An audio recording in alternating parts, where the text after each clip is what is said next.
In this video, I will share with you how you can convert a PDF to a PowerPoint presentation. So here I have a presentation which is in PDF, right?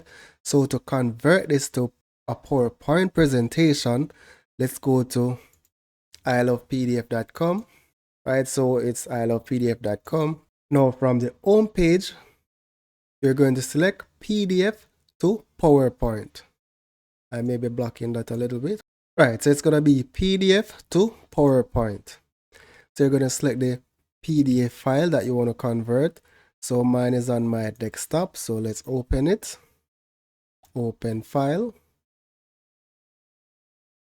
Let's maximize this and convert to PPTX. Go ahead and select download PowerPoint. So let's open the PowerPoint presentation file. And you can see that I have a lovely PowerPoint presentation.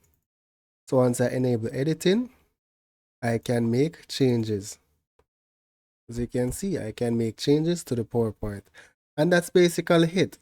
Don't forget to leave a like or comment on this video.